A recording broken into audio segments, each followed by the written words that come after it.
Le héros de la soirée, évidemment, c'est Julian Draxler, hein, l'Allemand qu'on moque souvent pour son salaire et pour ce qu'il en fait surtout. Hein. C'est vrai que c'est peut-être un peu cher pour faire les expos de gars Orsay et jouer 2-3 matchs en chaussons dans l'année quand Tuchel a besoin du 25e homme. Et ce soir, il lui sauve les fesses à Tuchel. Parce que vu la cote qu'a l'entraîneur allemand avec Leonardo, je ne sais pas ce que ça aurait donné si l'Allemand marque pas ce but-là.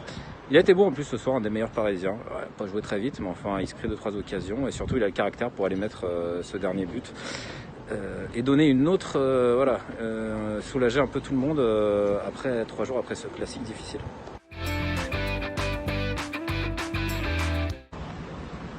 C'est pas la punchline de The Mix, mais c'est la punchline de conférence de presse. C'est quand on a interrogé Thomas Tuchel sur les décisions de la commission de discipline de la Ligue et qui nous a dit rapidement je ne veux rien dire parce que j'ai envie d'être sur le banc de touche au prochain match.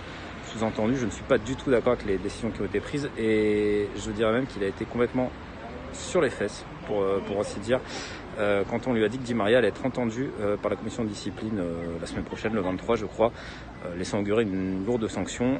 Je peux vous dire ça quand il s'en est rendu compte devant nous et il n'a pas fait le fier Thomas Tuchel.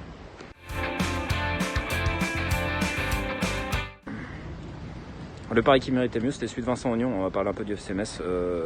0 points en 2 matchs, 0 but marqué et pourtant 2 défaites difficiles à encaisser contre Monaco et Lille, 2 grosses équipes. Et il arrive au parc et il met 2 attaquants, sa paire d'attaquants sénégalais, Diallo Niane, même si le premier en instance de départ. Avec Boulaye en soutien, franchement ça a failli marcher. Metz s'est procuré 4 ou 5 occasions très très nettes. Alors évidemment, en 11 contre 9, ils doivent faire mieux, ils doivent pas prendre ce dernier but.